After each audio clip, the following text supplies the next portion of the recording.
Hi, it's Joe Morgan with the Tech Leader Spotlight podcast, where we interview tech leaders to learn about their journey and leadership lessons learned along the way.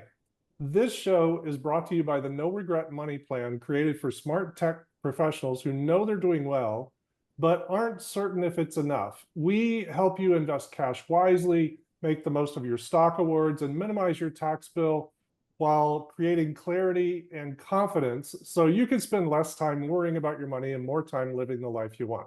If you'd like more information, look me up on LinkedIn. That's Joe Morgan at Best Financial Life. Now, today on our podcast, we have Harish Vummethala, who is an AI product manager who works for a leading manufacturer in tech. Harish is passionate about data, AI, ML, and storytelling. Thank you for joining us today, Harish.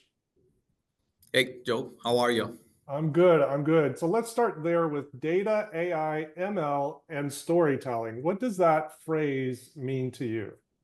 Yeah, that's a great question, right? It's a loaded question. So let's peel it like, how you peel your layers of your onion, right? So what does this mean, right? Everything that we feel, touch, and see around us is data. That's Mm. how, your brain would process it. There is a mechanism that your brain processes this information. The same way machines are able to process the information that we kind of churn, make meaningful outcomes out of it, right? So for me, I've started my career with data, right? And I scaled into business intelligence. After that, data warehousing on-prem. After that, with the advent of digital technologies, we moved into data lake, cutting edge machine learning, and then forward into AI, where we are today.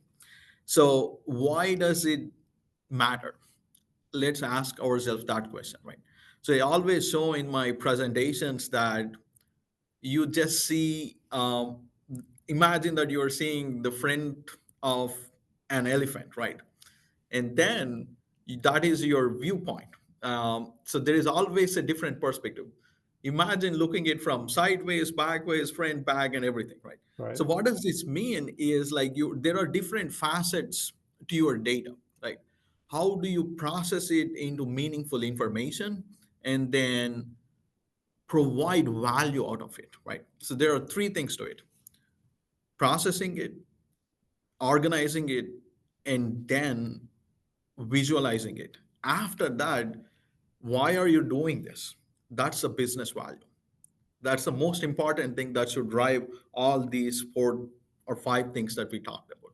So business value is a key, or the reason of why you are doing it is a key. Wow, interesting. So you've been in this world for quite a while, um, and seen a lot of changes. And most recently, it's the use of AI, and a lot of things calling themselves AI. And so, just kind of as an outsider, I'm curious: is everything that's calling themselves AI, is it really AI, or does it even matter? Um, well, everything that's being called AI is essentially AI. Why? Okay. Let's put it this way.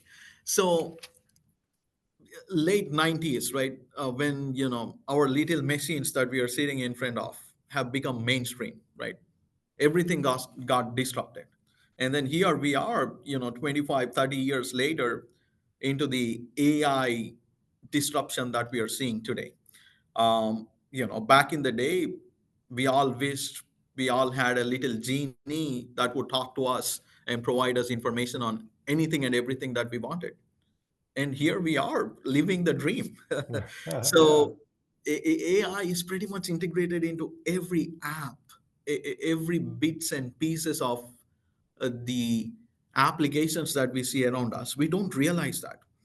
And do we even realize how much, different ways of computers came into us, right? Like, say, for example, you have your traditional PCs all the way to laptops, tabs, phones, and the wearable tech and everything that you see from early 90s all the way to now. The same way AI is just in its infancy as of today.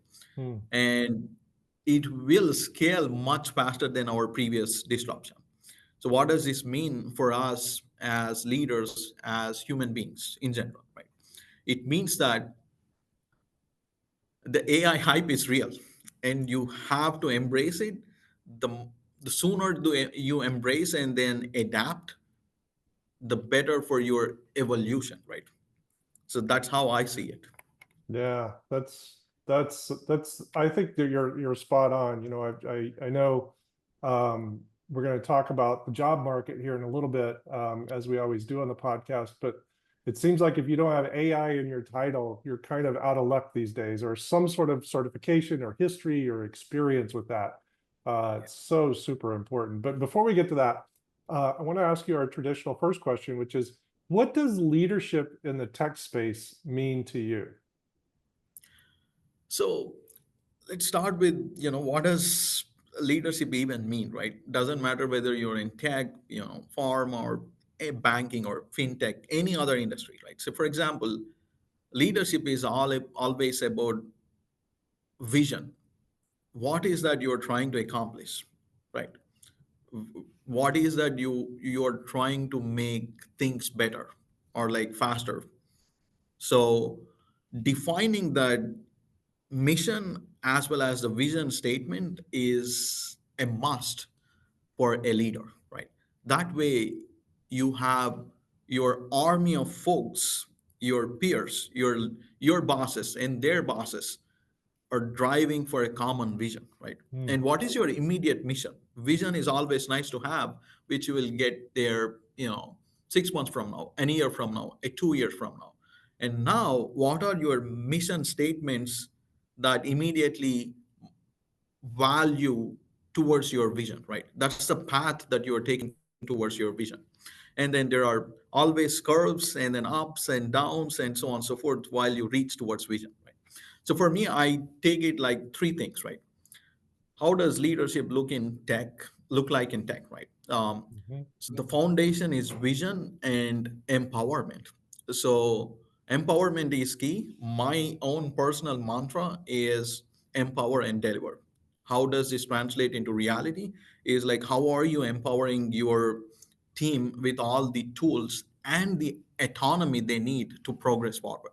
And how are you empowering your business teams with the outcomes that you are bringing to them? And how are you empowering your leadership with all the steps that you are taking through the process?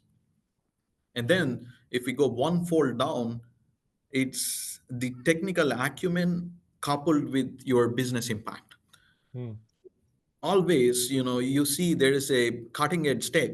Okay, what is in it for me to advance the business impact, right? Let's say, for example, your previous question, like, is AI, everywhere? What does this mean for the business impact for me? We have all seen that, the recent studies showed that, AI implementations are kind of not even 20% successful. That Hmm. explains a lot. That means that technology alone will not solve anything. Right. Is AI as a tech bad? The answer is no, it's extremely capable. But why are we at a 20% mark, not at like 100% mark? It's because how you get that business impact driven through the technical acumen. Take a cautiously, optimistic approach in going one step forward on how can we apply this cutting edge AI into solving your real world business impact, right? Or business problems. And then the most important thing on the leadership for me is fostering team collaboration as well as growth. Hmm. So collaboration is key. We are all pieces of puzzle, or imagine a gearbox. One gear wheel goes aligns very perfectly with the other gear wheel, so that we are progressing forward. The same way, every team member is important. We got to, it's like growing a plant into a tree and much further, right?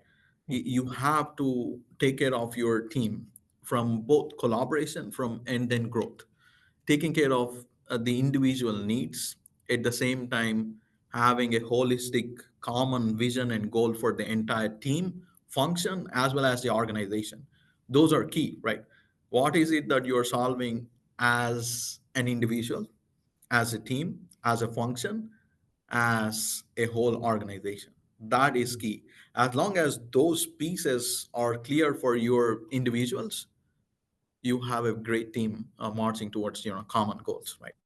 Yeah, That's my vision. I Yeah. love all of that. The vision, empowerment, technical acumen coupled with business impact and fostering team collaboration and growth. And collaboration is so important in this industry, much more so than it's been in mine, unfortunately.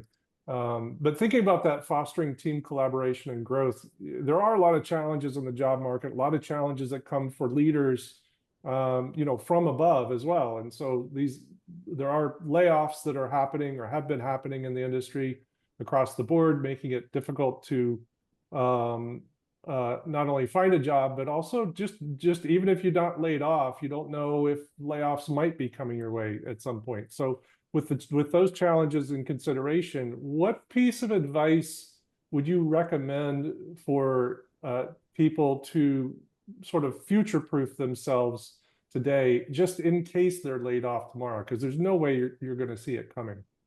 Yeah. So, my philosophy, generally speaking, anyone is replaceable. Mm. Anyone. If Steve Jobs was let go from Apple, anyone can let go from any company. Sure. So, I'm influenced by a lot of leaders around us. I learn from them. I learn from the situations that we go through, as well as the common philosophy across, right? So, in the world of AI, I always go back to the disruption that happened in late 90s, early 90s. When computers came in new, it was a disruption. And AI will be much faster than what we have seen as a disruption in late 90s. Mm. So how should we be prepared? So there is no magic wand to this. We all have to empower ourselves.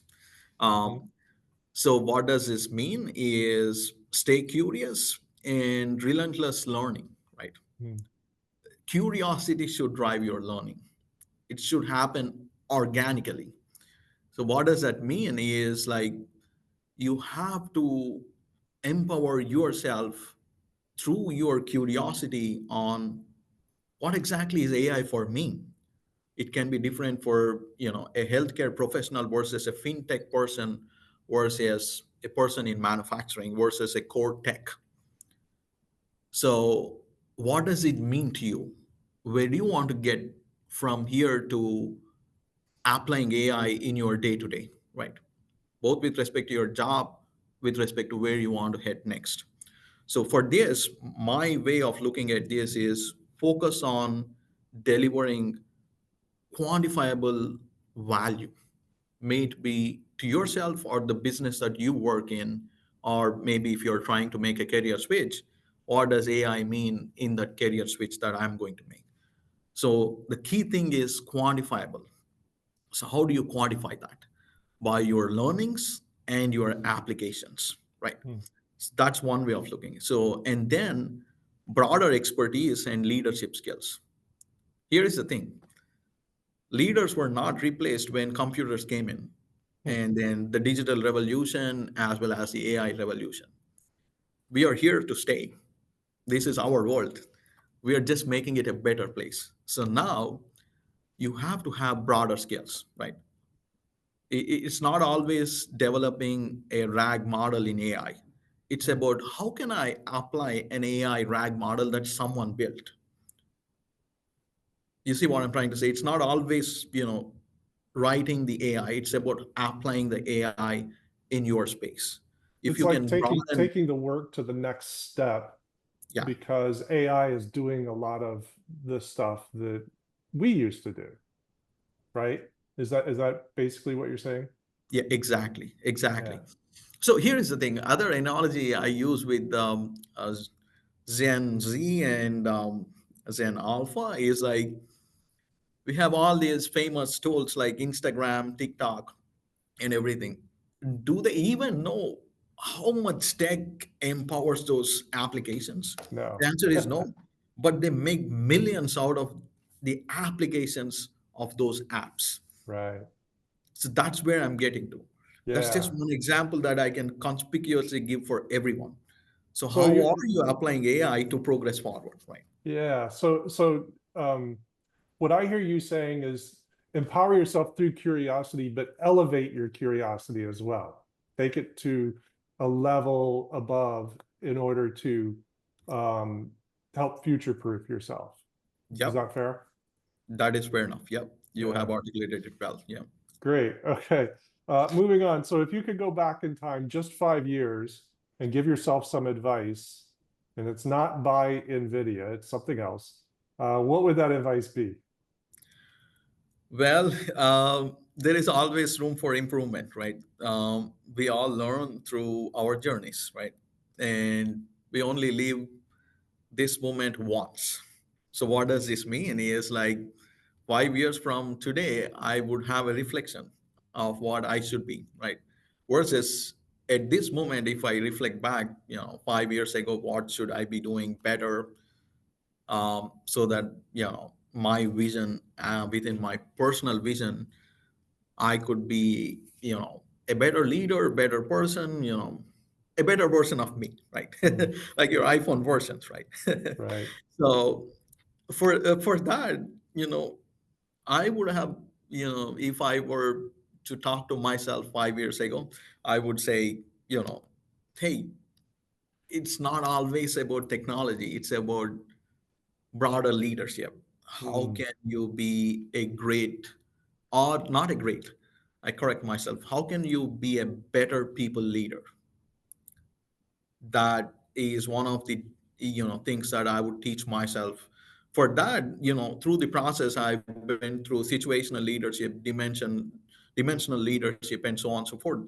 I'm pursuing my MBA from Duke at this point of time. That's giving me an additional perspective of what leadership should look like going forward, right? And that's one piece. And then the second piece is, I always used to kind of be that kind of tech guy where I am brooding over new technologies. mm, So that was good. But there is a piece on application and the business impact that you would drive with this technology. So, being that extremely techie savvy person, I slowly realized through the course of time, it's about technology, but it's also about how you're applying it to drive business impacts, right? mm, That theme has changed. I've broadened my knowledge beyond tech. So what does this mean is like the functional expertise on how you can apply tech into different areas, and then not limited to anything. Doesn't matter what it is. Supply chain, it could be finance, accounting, strategy, marketing. So now I'm at a place where I could apply technology seamlessly across any industry, right? Any function where, within what I'm working at. So where am I getting to is, sometimes we all get siloed into deep expertise. It's mm, always good to kind of take a reflection back and see, how am I able to apply my deep expertise across multiple functions, like different facets, right? So, and the most important thing is, no one would value unless there is a business impact associated with it. When I say business impact, thinking about it broader, like in your family, what is the impact? In your community, what is the impact? The same way it goes back to the corporate world. What's the business impact that you would get? So those are the things that I should tell myself like 5 years ago. Hey, start thinking from this perspective. mm. I'm there, but I could have been much faster getting here. So that's Yeah. what I would tell myself. Great advice and great conversation. So elevate, broaden, stay curious, and continue on. Thanks so much, Harish, for joining us here on the podcast. I really appreciate your thoughtfulness and and um, and everything that you've brought us here on the conversation. You've given us a lot to think about. Yeah. Thank you, Joe, for hosting me today. Absolutely. Just as a reminder, this is sponsored by the No Regret Money Plan, where tech leaders gain clarity and control of their finances so they can live out the rest of their life with intention. If you want to know more about us, look me up on LinkedIn, Joe Morgan at Best Financial Life.